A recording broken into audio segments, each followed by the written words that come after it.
자, 페이지는 29쪽 잠깐 펴보세요.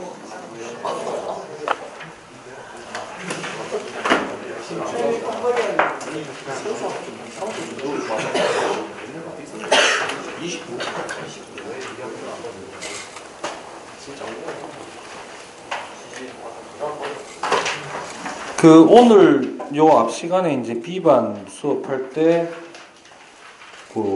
2-1단원, 그러니까 페이지상으로는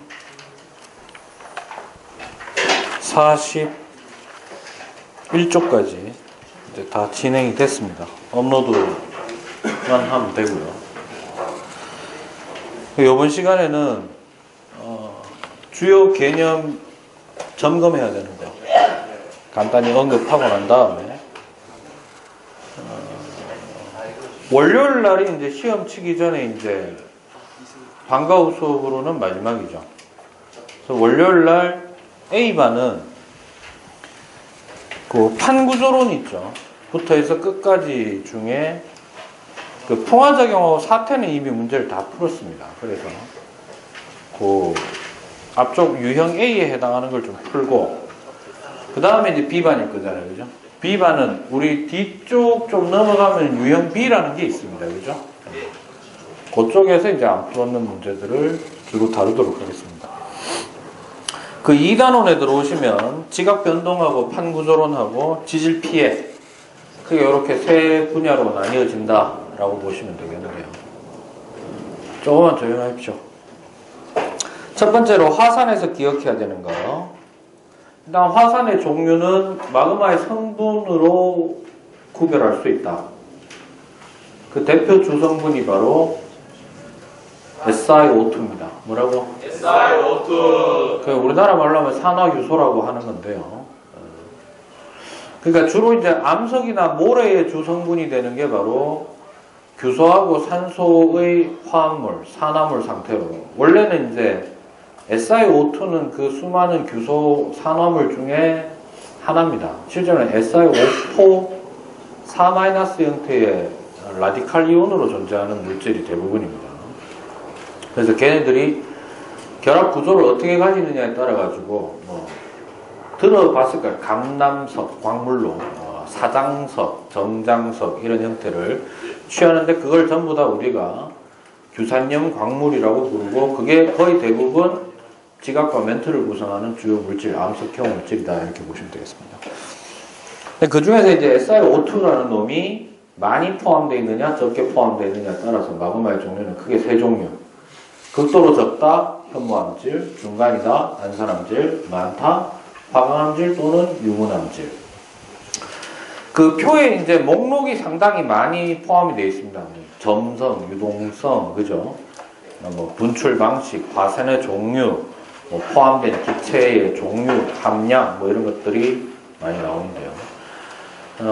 여러분들이 좀 단순히 외워야 되는 것은 바로 뭐냐면, SiO2 함량이 많으면 많을수록 끈적끈적하다라는 정도만 좀 기억하시면, 나머지 목록은 좀 논리적인 순서로 좀 갈 수가 있습니다. 일단 기본적으로 마그마나 용암은 무슨 상태가 기본입니까? 상태는 액체죠. 그래서 점성이 크면 클수록 유동성은 떨어지겠죠. 분출이 돼서 쌓인다라고 할 때 점성이 클수록 높이 쌓일 수 있다. 따라서 경사면은 급한 경사를 가질 수 있다.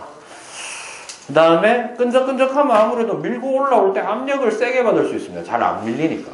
따라서 분출 양식이 폭발력으로 진행이 된다. 폭발이 된다라는 건 사실 그것뿐만 아니라 그 안에 뭐 들어있냐 하면 폭발성 기체가 많이 들어있어요. 휘발성 기체. 그런 형태로 쭉 연결해서 하시면은 어느 정도는 암기하는데 크게 어려움은 없을 거라고 생각이 듭니다. 다만 주의하실 점. 최근에 지구과학원은요, 아주 세부적인 부분까지 잘 안 건드리는데, 과거에 썼던 자료를 쓰다 보니까 지구과학원에서 좀 다루면 안 되는 건데 다루는 게 하나 있어요. 그게 뭐냐면, SiO2가 함량이 어떻게 되느냐에 따라서 마그마로 만들어지는 최초 온도가 좀 달라집니다. 그러니까 녹는 점이 조금 달라져요. 그래서 현무암질이다 그러면 SiO2 함량이 적죠? 그럼 상대적으로 누가 많은 거냐면 철이 많은 거예요. 뭐가 많다고? 따라서 예를 들어서 이런 얘기예요. A라는 어떤 그러니까 마그마랑 결국 지구 내부에 있는 암석이 녹은 거란 말이에요. 그러면 A라는 암석이 있고 B라는 암석이 있는데 둘 다 동일하게 열 줘가지고 쭉 가열해서 온도 쭉 올라가다가 녹는 점에 도달되면 녹는 거잖아요. 그죠? 그러면 현무암이 있고 화강암이 있다. 누가 먼저 녹는다? 화강암이 먼저 녹아요. 네. 그러면 현무암은 철이 많기 때문에 녹는 점이 좀 높습니다. 알겠죠? 따라서 그거를 다른 말로 뭐라고 하느냐면 마그마의 생성 온도라고 표현합니다. 따라서 그건 좀 외워 놓으시는 게 그것도 원래는 논리적으로 어떻게 가느냐 하면 예전에는 자 화강암질은 주성분인 SiO2가 많은 대신에 그러면 부수적인 물질의 함량은 어때? 떨어지겠죠. 그럼 부수적인 함량이 누구냐면 칼슘, 철, 마그네슘인데 그 중에 이제 핵심이 철입니다. 그러면 철이 많으면 많을수록 밀도도 어떻고 상대적으로 크고 녹는 점도 높다 이렇게 가거든요. 그래서 생성 온도도 현무암질이 높고 밀도도 현무암이 훨씬 더 무겁다 이렇게 되는 겁니다. 알겠습니까? 암석으로 만들어졌을 때 그렇게 생각하시면 되겠습니다. 그 다음에 이제 주의해야 되는 게 하나 더가 안산암질은 결국 그러면 SiO2 성분이 중간이죠. 애매한 겁니다. 그죠? 그래서 주의할 점이 자 화강암질은 급경사면입니다. 현무암질은 완만한 경사입니다. 그러면 가운데 안산암질은 가운데 경사냐? 그게 아니고 두 개가 혼합된 형태로 혼재된 형태로 나타납니다. 됐죠? 그러니까 안산암질은 섞여 있는 상태에서 막 치고 올라오다가 먼저 점출되는 놈이 먼저 티 나오는 거예요. 그래서 올라올 때 항상 그게 그런 형태로 돼 있는 게 아니고 생각 외로 같은 마그마라도 성분 차이가 좀 심한 놈이 두 놈이 섞이면 단순히 두 놈의 각각의 개성이 유지된 상태에서 혼합돼 있지 이게 섞여가지고 중간 성질을 잘 띄지를 않는다는 겁니다. 그래서 실제로는 전지구적으로 지표에서 보면 화강암하고 현무암은 좀 많이 발견돼요.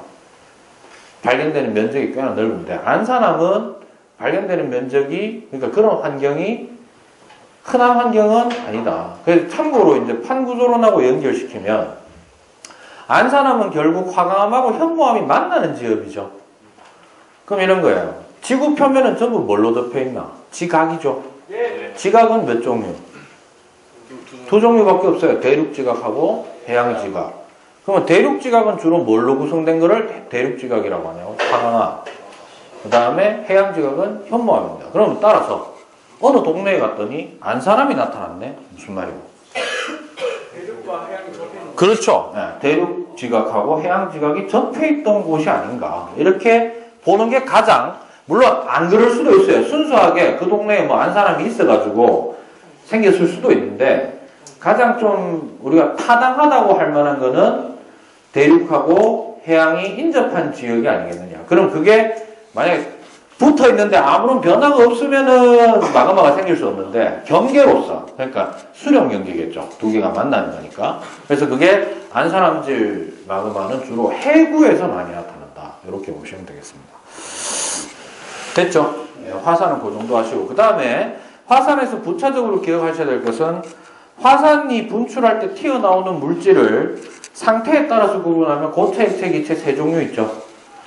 고체를 화산 쇠설물, 액체를 용암, 기체를 화산가스라고 얘기합니다. 됐죠? 화산가스는 분출되는 종류에 상관없이 다 튀 나옵니다.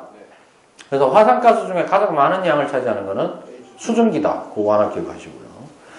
그 다음에 폭발력이든 조용한 분출이든 간에 용암도 나오죠. 용암도 나오는데 폭발력인 경우가 바로 유문암질, 황암질이고요. 조용한 분출인 경우가 현무암질 되겠습니다. 이때 큰 차이는 결국 폭발력인 경우에만 고체 물질이 튀어나옵니다. 화산재, 화산진, 화산탄 이런 것들. 그리고 화산 쇠설물은 폭발력인 경우에만 비중이 되게 높아요. 그러니까 조용한 분출이라는 얘기는 하늘 위로 뭔가 쏘아 올리는 게 있다 없다? 없다는 겁니다. 기체가 그냥 쭉 증발해서 날아가는 거하고 용암이 흘러내리는 거 외에는. 따라서 어떤 화산에 대한 자료를 제시했는데, 예를 들어서 주변에 화산재가 막 쌓이고 뿌옇게 흐려졌다 막 이래 되면 모르긴 몰라도 그 정보 하나만으로도 거기에 등장한 화산은 화강암질 마그마가 분출한 폭발형 화산이구나라는 것을 추정할 수 있어야 된다는 겁니다. 전 세계에 펼쳐져 있는 화산의 종류를 우리가 다 아나? 저도 다 모릅니다. 근데 거기에 대해서 몇 가지 구체적인 상황을 제시해 주면은 화산의 종류를 구분하는 방식으로 접근을 해야 된다라고 좀 생각하시면 되겠습니다. 훗날 우리가 2학기 되면 환경단원을 하는데요. 거기서는 이제 화산을 이렇게 이용해 먹습니다. 어느 지역에서 화산 활동이 있었습니다. 그 동네의 향후 기온은, 평균 기온은 올라갈까요? 내려갈까요? 라는 질문을 합니다. 모르죠. 먼저 뭐를 판단해야 됩니까? 그렇죠. 걔가 폭발형이냐? 유출형이냐? 됐죠. 유출형이면은 어차피 태양빛을 가릴 만한 물질은 나오지 않았다. 그러나 뭐는 나온다. 당연히 잘 들으세요. 전체 이 화산이나 100개씩 뭔가를 뱉었어요. 근데 폭발형은 100개 중에 고체도 내놔야 되고 액체도 내놔야 되고 기체도 내놔야 돼요. 근데 유출형은 거의 고체는 거의 제로야. 그러면 나머지 100개를 뭐 기체하고 액체로 내놓는다고 하면 유출형인 경우에는 그러면 기체의 양이 폭발형에 비해서 어마어마하게 좀 많이 나오겠네요. 그죠? 확실히 많지 않겠습니까? 그럼 그 중에 대부분이 누구? 수증기. 수증기는 대표적인 CO2 다음으로 대표적인 온실기체입니다. 따라서 유출형 화산의 분포가 많고 대기 중으로 뿜어내는 어떤 유출이 현상이 많다면 지구기온은 전반적으로 올라갈 확률이 높고요. 근데 폭발형이다. 그러면 대기 중으로 햇빛을 가려버리는 우산 효과를 만들어낼 수 있는 재가 많이 올라가죠. 그러면 그 경우에는 1차적으로 들어오는 태양 에너지를 어떻게 한다? 차단해버린다. 이제 좀 전문적인 말로 하면 반사율을 높여주는 효과를 가져오게 됩니다. 그렇게 되면 온실 효과는요, 일단은 태양 에너지를 많이 받아서 그걸 얼마만큼 안에서 돌리느냐이기 때문에 애초에 들어오는 양을 차단해버리면 온실 효과가 나와가지고 별 의미가 없다 이렇게 됩니다. 됐습니까? 자, 그 다음에 30페이지 넘어가시면 지진. 지진은 주로 용어와의 싸움입니다. 그죠? 첫 번째 진원, 진앙 구분하시고요.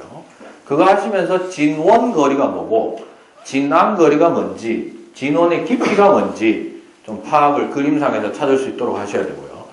원래 진앙 거리하고 진원 거리는 다른 개념이거든요. 좀 다릅니다. 다른 개념인데 지구학원에서는 진앙 거리나 진원 거리나 그놈이 다 그냥 그 정도로 얘기를 합니다. 됐습니까?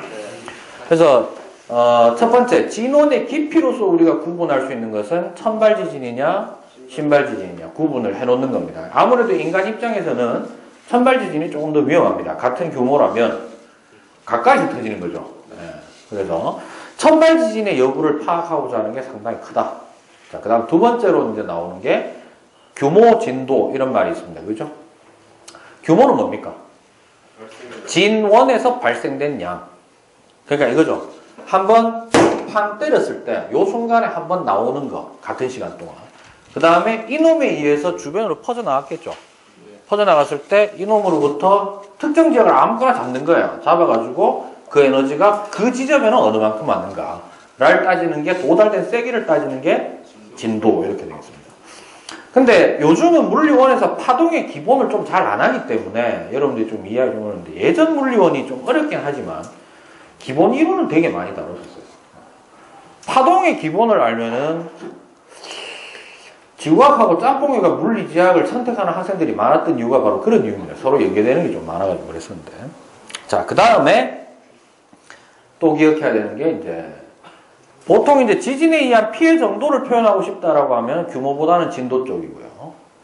주의하실 점은 진도가 크다고 해서 마냥 피해 정도가 일반적으로 커지지만 진도가 똑같다고 해서 피해 정도도 똑같다고 할 수는 없다. 피해 정도는 분명히 인위적인 효과도 좀 생각을 해야 된다. 예를 들어서 같은 진도인데 같은 도시인데 건물이 내진 설계가 돼 있느냐 잘 안 돼 있느냐에 따라서 피해 정도는 다를 수 있죠. 보통은 요즘은 대부분 피해 정도를 뭘로 표현하노? 재산적 가치보다요.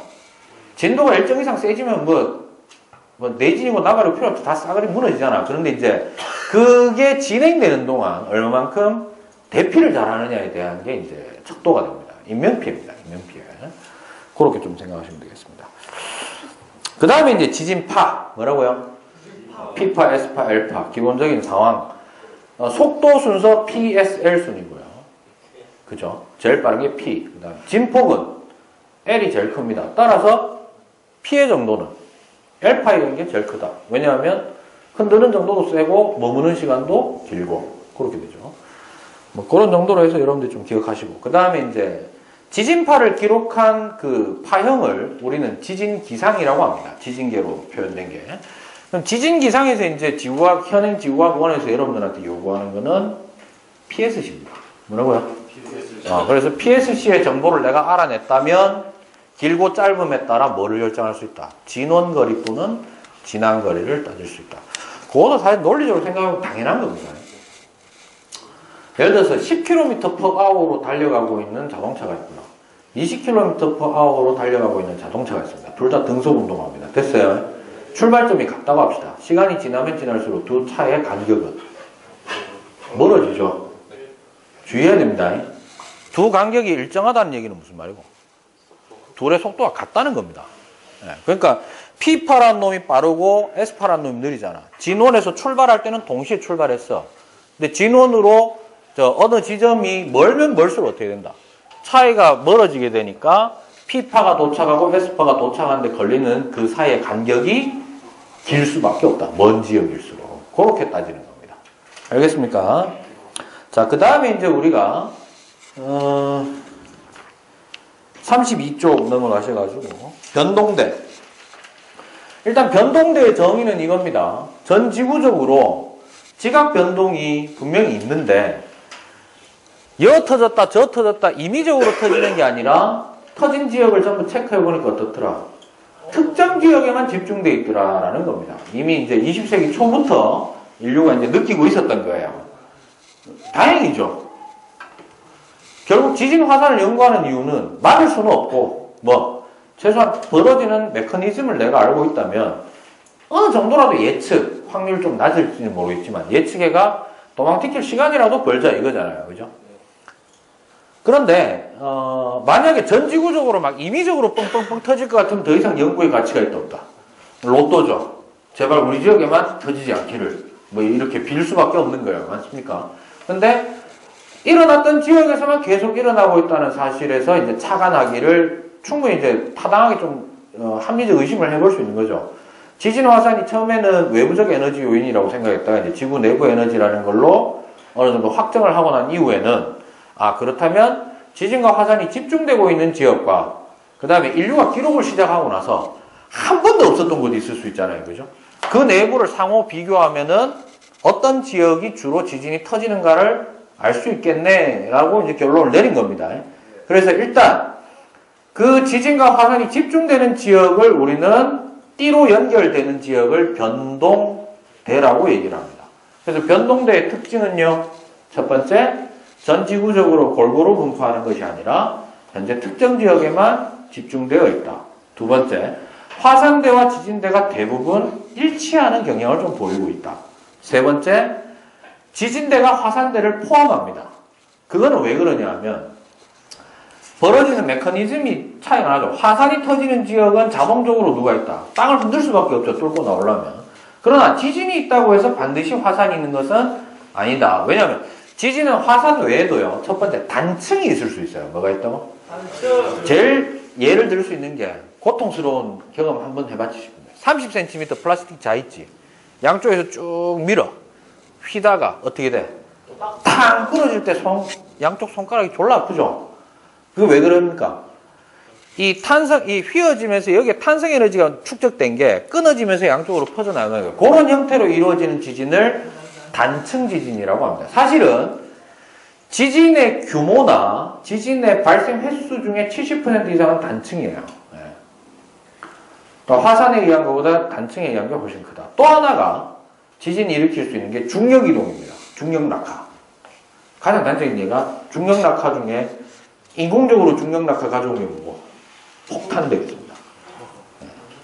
폭탄 지하에서 터뜨리면 함몰이 일어나죠. 위에 있는 네. 또 퍼져나가는 힘도 있고 폭발압도 있고 그것도 지진입니다. 어쨌든 여러 가지 이유에 의해서 지반이 흔들리는 현상을 우리는 지진이라고 한다. 따라서 지진이 일어날 수 있는 원인이 화산보다 훨씬 더 다양하고 지진이 일어나는 원인 중에 하나가 화산이니까 지진대와 화산대를 비교해보면 거의 일치하고 화산대가 지진대에 포함되는 것으로 얘기할 수 있다. 그러면 기억해야 되는 거는요. 자, 이제 여러분들 상식에 좀 호소할 수밖에 없는 거. 세계 지도에서 대략적인 몇 가지 지역은 좀 찾아낼 수 있어야 된다. 첫 번째, 전 지구상에서 일어나고 있는 지각 변동 중에 거의 80% 이상은 어디에 집중되고 있냐면 환태평양입니다. 그러니까 태평양을 둘러싼 지역. 그러면 그 라인을 따라가 보면 동남아시아부터 해가지고 우리가 이쪽이 태평양에 들어가면 동남아시아 라인부터 해서 동아시아, 동북아시아, 알라스카, 북미, 남미 이렇게 되거든요. 그 지역은 결국 판구조론하고 엮어보면은 수렴 경계인 해구 지역입니다. 뭐라고요? 해구 지역. 태평양판이 주변에 있는 대륙판 밑으로 전부 다 파고들고 있는 상황입니다. 그 다음 두 번째가 인류에게 직접적인 영향을 주지는 않는데 실제로 그 근처에서는 엄청나게 많이 일어나고 있는 대규모 지역이 바로 대서양 중앙해령대입니다. 어디라고요? 대서양은 우리가 남북을 놓고 봤을 때 왼쪽에 북미, 남미 있으면 이쪽에는 유라시아, 아프리카 이 가운데가 대서양이죠. 이 가운데를 가로질러 가지고 거의 한 2000km 이상 뻗어나가고 있는 것이 바로 중앙해령입니다. 그럼 발산형 경계죠. 근데 원체 심해에 있다 보니까 그리고 해양지각이 현무암이죠. 그러니까 화산 산맥인데 쉽게 얘기하면 화산이 산맥을 이루고 있는데 화산이 그냥 자연스럽게 그냥 열수구처럼 그냥 분출하고 있는 거라서 지진도 거의 없는 상황입니다. 지진 물론 그 근처에 가면 많이 흔들리죠. 엄청난 양의 마그마가 치고 올라오니까. 근데 그게 대륙까지는 전달되는 경우는 거의 없는 상황이다. 주의할 점은 해령이 가장 발달한 곳은 분명히 대서양 중앙 지역이 맞는데 태평양에도 분명히 동남부 지역에 해령이 꽤 큰 놈이 존재를 합니다. 알겠죠? 그렇게 하시면 되고요. 그래서 특히 그 중에서 환태평양은 아시아 라인 쪽, 대표적으로 이제 쪽발이 쪽, 그 다음에 북미, 남미 쪽이 다른 형태의 지형을 나타내고 있다. 즉, 이 쪽발이 땅, 일본 땅 자체가 뭐냐면 호상열도입니다. 뭐라고요? 호상열도가 이제 동남아시아 쪽부터 해가지고 일본, 알라스카까지. 전부 다 이제 거기 화산섬이 뭐와 평행하게 이루어지고 있냐면 해구 라인과 평행하게 대륙판 내서 화산섬이 푹푹푹푹 나타나는 거예요. 거기서 만들어지는 마그마가 바로 안사람질 마그마입니다. 일본 땅에 가면 안사람 꽤 많죠. 후지산 전체가 안사람이라고 보시면 됩니다. 거의 대부분. 안사람이 화강하면 좀 색깔이 어떻노? 요 밑에 거 이겁니다. 물론 요건 좀 약간 인공적으로 좀 조작된 거긴 합니다만 밝은 색깔이죠. 흰색이나 회색 계열. 현무암은요? 검은색 계열이죠. 안사람은요? 여러분들 잘 보세요. 네, 녹색 계열입니다. 그 칠판색 있죠, 이거. 여기에서 약간 연한 정도라고 보시면 됩니다. 안사람이 주로. 안사람 성분이 지하 깊숙한 곳에서 만들어질 때도 있거든. 분출 안 하고. 그걸 뭐라고 하냐면 섬록암이라고 하는데 섬록이 바로 진한 녹색이라는 뜻입니다. 섬록. 섬세하다 할 때 섬자에 풀록자. 그래가지고 그럽니다. 됐습니까? 네, 그렇게 좀 하시면 되고. 그 다음에 34쪽. 이제 판의 경계와 지각 변동. 조합을 잘 하시면 됩니다. 첫 번째, 두 판이 경계를 이룬다. 라고 하면, 일단 경계를 이루는 판의 종류에 따라서, 대륙하고 대륙이 경계를 이룰 수도 있고, 그 다음에 해양과 해양, 그 다음에 마지막으로 대륙과 해양. 그래서 경우의 수는 세 가지입니다. 그 다음에, 경계가 의미가 있으려면 경계를 중심으로 상대적 운동이 있어야 돼요. 두 판에. 그러니까 예를 들어서, 제 왼손하고 오른손 요래 맞닿으면 경계를 이룬 건 맞는데, 이래 되는 건 의미가 없다는 거예요, 지금. 이 경계선을 기준으로 해서 얘들 둘의 상대적 운동의 차이가 없으면 그거는 경계로 인식을 안 합니다. 이게 이제 대표적으로 말을 이렇게 표현할게요. 태평양 주변 지역을 환태평양이라고 했죠. 네. 대서양 주변을 굳이 붙이자면 환대서양이라고 할 수 있겠죠. 환대서양은 경계가 아닙니다. 그러니까 무슨 말이냐면 분명히 해양 지각하고 대륙 지각이 맞닿아 있는데 거기는 해구가 안 만들어져요. 그냥 그 경계로 가만히 있는 거예요, 그냥. 그럼 거기는 우리가 판경계라고 한다, 안 한다? 안 한다는 겁니다. 됐습니까? 원래 이쪽 부분에 대한 그 대학교에서 전공을 좀 세게 해보면 꽤나 스펙타클합니다. 천문학만큼이나 재밌습니다. 말이 안 되죠. 천문학이 재미있다니. 저 새끼 미친 거 아니야? 이럴 수 있는데 거기 미쳤으니까 내가 거기 가서 공부를 한 겁니다. 알겠죠? 판구조로는 한 번쯤은 좀 접근을 해볼 만한 거긴 한데 항상 제가 그 얘기하죠. 여러분들 1년 선배들이 중에 지금 제가 상담하면서 미쳤다 했는데 진학을 하려고 하는 게 지구학 교사가 되겠다고 하는 새끼들이 좀 있어요. 또라이 새끼들이죠. 제가 지금 촬영하고 있는데 전국에 뭐 지구학 교육 전공하시는 뭐 내 선배나 후배나 동기들한테 미안한 얘기인데, 그러니까 지구학 전공을 하면요, 우리나라에서는 일단 답이 딱히 없어요. 공부하는 거 외에는. 뭐 있나? 없어요. 그러니까 엔지니어로 살아가는 게 차라리 더 나을 수도 있어요. 공학적으로. 지질공학 뭐 이런 걸로. 근데 공부해보면 재미는 있습니다. 네. 재미만 있죠. 어떻게 사람이 재미있게만 살겠습니까? 그죠? 네. 판구조론도 역사적으로 쭉 큰 흐름으로 보면 이해하기가 좀 더 쉽습니다, 사실은. 네. 지금 현재 태평양의 면적이 어디에 있지? 면적이 어떻게 되고 있지라는 것은 넓고 좁음을 묻는 게 아니죠. 생각에 넓어지고 있습니다. 좁아지고 있습니다.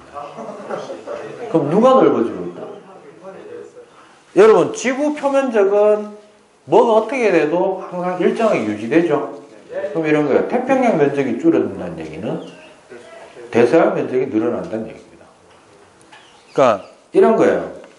해구는 어떤 곳에 생기냐면 원래는 대서양은 저는 여러분들 중학교 때 대륙이동설 들어본 적 있죠? 네. 그러니까 대륙이동설이 나오게 된 게 백연어가 보니까 이쪽에 북미하고 남미하고 그죠? 그 다음에 이쪽에 아프리카 이렇게 있는데 그죠? 이쪽 위로 이제 유라시아 이렇게 뻗어 있고요. 맞아요? 요 라인이 요 갖다 놓으니까 어떨 것 같더라? 퍼즐 맞추기 하는 것처럼 맞을 것 같더라. 어떻게 맞추니까 다 맞을 것 같더라는 거죠. 그래서 백연어 시절에는요, 세계 지도가 지금의 슈퍼컴퓨터 값이라고 보시면 되죠. 그러니까 지도 제작이 그렇게 쉽지가 않다는 거예요, 정밀하게. 근데 과감하게 어떻게 합니까? 지도 한 장을 잡아떼가지고 뜯어 붙인 거예요. 물론 사실 백연어가 한 건 아닙니다. 백연어가 그 정도로 배포가 센 사람은 아니에요. 자기가 가르치는 이제 영국 왕실 그 귀족 학교 교사로 있었거든요. 그러니까 돈 많은 새끼들이 원래 개념이 없잖아요. 그죠? 그 새끼들 중에 걔네들이 일단 일반인들은 볼 수도 없는 세계 지도를 가지고 이제 공부를 했을 거 아니야. 그 중에 어떤 새끼가 으아 잘라가지고 붙여가지고는 백연한테 들고 가요. 선생님 붙이니까 씨발 퍼즐이에요. 이지라는 거야. 때릴 수도 없죠. 귀한 집 자식들이라. 씨발 이거 돈 졸라 비싼 건데 그죠? 근데 놓고 보니까 어떻더라? 진짜 우연치고 너무 센 거죠. 네. 그래서 백연어는 알지는 못했는데 이런 거예요. 이게 한 덩어리였지. 그러니까 이게 한 덩어리였죠. 맞아요. 그 말은 이게 경계가 아니다. 처음에는. 그냥 이게 한 덩어리인 거예요. 근데 올라다 보니까 이 밑에서 멘털 대류가 상승을 해서 올라오면서 얘를 둘이를 멀게 했는 거야. 그게 지금의 누구? 여기 해령입니다. 됐어요? 그러면 여기까지는 해양 지각이죠. 밀다 보면 무거운 놈이 파고 들어갈 수 있는데 밀리는 족족 밀리면 파고들 이유가 있는 겁니다. 그렇죠. 힘센 놈이 이걸 밀어요. 미는데 안 밀리면 쭉쭉 미는 대로 밀릴 것 같은 밑으로 파고들 일이 없는 거예요. 그런데 얘가 쭉 확장된다는 거는 이쪽 라인에 누가 있습니까? 다시 그려보면 이게 태평양이죠. 태평양도 분명히 지금 생성하는 곳이 있는데 얘는 이미 예전에 밀다 이제 안 밀려가지고 밑으로 파고드는 뭐가 생긴 거야? 해우가 생긴 거야. 그러면 태평양이 이렇지. 생성된 만큼 뭐하고 있어? 없어지는데 얘는 오로지 뭐하고 있나? 생성만 하고 있으니까 지구 표면적이 변해? 아니요. 그러면 대서양이 늘어난 만큼 그만큼 어떻게? 태평양은 주는 거예요, 이게. 그럼 언젠가는 여기 이제 유라시아가 이제 2위로 이렇게 연결돼 있을 거 아닙니까? 그죠? 그러면 얘들이 서로 한 군데 이렇게 모이겠죠? 모이면 잘 들어. 가운데 뭐가 형성될까? 대륙하고 대륙이 꼬라박는 상황이 되니까 히말라야급에 해당하는 어떤 산맥이 쭉 올라갈 겁니다. 맞아요? 밀다 이제 더 이상 또 중력 때문에 못 올라가잖아. 그럼 어떻게 될까 이제? 그 미는 힘이 여기서 발현된 거지. 밀다 이게 반대쪽으로 얘네들 밀었는 게 여기서 만난 거라고. 밀다 안 밀리면 어떻게 될까 이제? 그때는 요 경계에서 뭐 밑으로 파고드는 거예요 이제. 그게 이제 해구가 형성되는 거예요. 그래서 크게 지구에 현재 있는 대양 있죠. 대양의 발달 순서 단계로 얘기하면 큰 바다는 어떤 과정을 통해서 만들어졌을까? 대서양을 통해서 추정해보면 일단 대륙이 어떻게 돼야 된다? 한 덩어리였는데 쭉 갈라졌다. 여기는 화산 분출도 안 해요. 마그마가 스미듯이 올라와가지고 쭉 밀어내는 거야. 그러면 쭉 틈새 처음에 협곡 그러다가 쭉 벌어지다 보면 지대가 낮잖아. 물이 차요. 그러면 호수 형태로 됐다가 그 다음 단계에 이제 좀 좁은 형태의 바다가 되는 거야. 그게 지금 어느 단계냐면 홍해입니다. 그럼 이게 점점 더 확장하면 그 다음 단계가 대서양 단계. 대서양 단계, 대양 단계죠. 쭉 확장하다가 이제 반대편에서 더 이상 확장할 데가 없어. 그럼 어떻게 된다? 이제 해구를 파는 거예요. 그게 태평양 단계. 태평양 단계가 되면 대양이 면적이 어떻게 된다? 줄어들고. 그게 순환한다라고 보는 게 판구조론의 큰 어떤 스토리 라인이라고 보시면 되겠습니다. 그 관심 있는 사람은 자기가 별다른 그거 없으면 사실 공부해보면 재미는 있어요. 재미는 있는데 우리나라에서는 돈이 안 됩니다. 그러면 그나마 저거 공부해가지고 좀 자기가 좋아하는 거 하면서 먹고 살기에 좋은 나라가 하나가 있습니다. 어디? 일본 가시면 됩니다. 일본 가서 외관상으로 일하십시오. 대일본 제국의 어떤 멸망을 막기 위해서 제가 왔습니다 하면서 쫄하다가 어차피 망합니다. 거기는. 망하기 직전에는 다시 돌아오면 됩니다. 그게 외화벌입니다. 알겠죠? 실리 외교란 이런 거야. 야, 정작 일본을 만났어. 독도가지고. 이 씨발놈들이 진짜 독도가지고 확 주입부가 외교 상황에서 그래 얘기하나? 안 되죠. 일단 의해한다. 실실 쪼개야 되는 거야. 실실. 그래, 내가 졸라 괴롭지, 이러면서. 그래. 뭐 하다가, 결국에는 뭐, 그래도 어쩔 수 없어. 독도는 우리 거야 하면서 실리 외교라는 건 그런 거예요. 왜? 어차피 그래 안 해도 국민들이 욕 다 해줍니다. 쪽발이 씨발놈들 더 정신을 못 차리는 이지라서 그거죠. 그러니까, 근데 보면, 정치인들이 흥분해가지고 그거는 저는 개인적으로 생각합니다. 국민들의 표를 의식한 그게 포퓰리즘이에요. 정작 만나면 뭐 아무 말 못하는 것도 빙시고요. 그거 가서 화내는 놈은 더 빙시죠. 냉정하게 대응을 해야 되죠. 여러분들 앞으로 살아가면서 이제는 제가 볼 땐 이래요. 국민들의 의식 구조가 저희 때보다는 여러분들이 조금 더 깨어나 있어야 되지 않겠습니까? 깨어나 있다라는 측면은 좀 관점에 따라 좀 판정하기 좀 다른데 더 나은 세상이 돼야 되지 않겠어요? 이전에 솔직히 까놓고 얘기했어요. 박근혜 대통령 시절에 정말 살기 안 좋았냐라는 거를 우리가 굳이 지금 현 시점에서 논해봐야 의미가 없어요. 일단은 현재를 살아가는 저하고 그 비슷한 나이대에 있는 사람들은 되게 힘들었다는 거예요. 왜? 내가 여러분들 시대 때 살아왔던 거에 비해서 조금 더 나아지는 경향도 있었지만 중간에 뭔가 후퇴하는 듯한 느낌도 있었고 이런 거지만 여러분들은 지금은 그걸 판단하기보다는 객관적으로 어떤 점이 지금 현재 대통령을 탄핵하도록 만들었는가에 대해서 항상 명심하고 그런 걸 좀 지켜보는 게 좀 더 나은 시민으로서의 삶이 아닌가. 저는 개인적으로 그렇게 생각합니다. 욕할 건 욕하고. 욕 애찬노자잖아, 내가. 가끔 욕을 할 수 있어야 됩니다. 안 그러면 제대로 안 돌아가거든. 조용하다 했다. 연속 2시간 정말 조용하게 수업이 잘 되더라고, 이 A반이. 왜 그런가 했더니. 자, 34쪽 잠깐 보고 마무리 짓도록 하겠습니다. 판의 경계. 첫 번째 그림에 보시면 동아프리카 열곡대 돼 있죠. 이게 이제 지금 대륙이 막 발산하기 시작한 겁니다. 그래서 여기는 지금 가면요, 호수처럼 보여요. 큰 호수. 그러니까 물이 고여가지고. 근데 그 밑에는 분명히 열수구가 있다는 얘기죠. 그래서 호수의 온도가 어때? 수온이 따뜻해요. 거기에서 서식하는 생명체가 있어요. 누구? 참 특이하죠. 홍학이라고 합니까? 분홍색의 두루미, 주디 이상하게 생긴 거, 플라멩고라고 불리는 홍학이 뭐 평생 한 번 알을 낳는가 그런데 품지를 못해요, 얘네들이. 그래서 그 열곡 호수에 그러면 온도가 기본적으로 온천처럼 되게 뜨거울 거 아니야. 거기에다가 진흙을 좀 높이 쌓아요. 그래가지고 그 위에다 알을 낳아요. 그러면 부모가 품지 않아도 자동적으로 뭐, 부화가 됩니다. 근데 그 지역이, 그러니까 홍학도 되게 희귀종이잖아. 대부분의 생명체들은 새끼나 알 상태일 때 대부분 천적한테 개박살납니다. 근데 홍학은 개체수는 적은데 항상 고만고만하게 유지하는 게 산란지가 다른 동물이 접근할 수 없는 동네지. 쉽게 보면 용암호수 아니야. 밑바닥에 잘못 들어가면 왜 돼?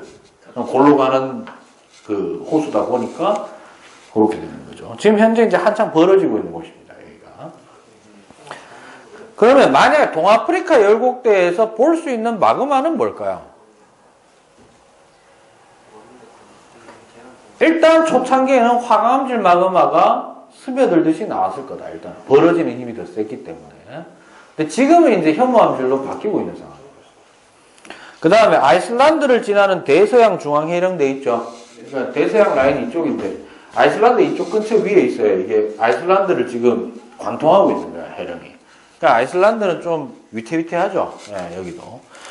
가장 위험한 게 아이슬란드 좀 춥죠. 그러면 거기에 모든 지형들은 기본적으로 물이 동결된 상태에서 안정화를 이루고 있는데 한 번씩 마그마가 쭉 올라오면 지열이 높아지면 어떻게 될까? 눈사태, 산사태 난리 나는 거예요. 녹아가지고. 그 다음 대서양 중앙해령, 해양과 해양이 한창 지금 벌어지고 있는 곳이고요. 오스트레일리아와 남극 대륙의 판의 경계, 산안드레아스 단층. 산안드레아스 단층이 대표적인 변환 단층입니다. 히말라야 산맥이 이렇게 되는데, 여러분들 주의하셔야 될 것은 이 그림들에서 이름이 중요한 게 아니고요. 알겠습니까? 뭐가 중요하냐면, 빨간색 화살표입니다. 뭐라고? 화살표가 봐봐. 서로 만나느냐, 벌어지느냐, 아니면 엇갈리고 있느냐. 됐습니까? 그거를 위주로 해서 좀 정리를 하시면 되겠습니다. 됐죠? 자, 오늘은 이 정도로 정리를 하고 다음 시간에 좀 미리 좀 문제를 좀 풀어오세요. 32쪽에서 일단 기본적으로 35쪽까지 문제를 풀도록 하겠습니다. 물론 다음 주 수요일까지는 계속해서 일단 당장 내일도 내가 몇 바이더라? 8반 배우인가? 7반 배우인가? 다 수업이 있어요. 6반 배우인가? 모르겠다. 정규 수업 시간 중에는 지금 계속 유형 정리를 해나가고 있죠. 순차적으로. 그래서 그리고 오늘 목숨 걸고 학교 홈페이지에 2014, 2015, 2016 고2 6월 모의고사 파일을 올려놨습니다. 다운로드 받아서 사용하십시오. 알겠습니까? 근데 내가 알기로는 그 모의고사 파일을요, 사익을 추구하기 위해서 쓰지만 않으면은 내가 알기로는 괜찮은 걸로 알고 있습니다. 내가 여러분들한테 돈 받고 파는 것도 알고. 그죠? 미리 다운로드 받아 놓으시기 바랍니다. 알겠습니까? 여기까지 하겠습니다. 쉬었다가 종치면 이동하십시오. 알겠습니까? 뭐하냐 너?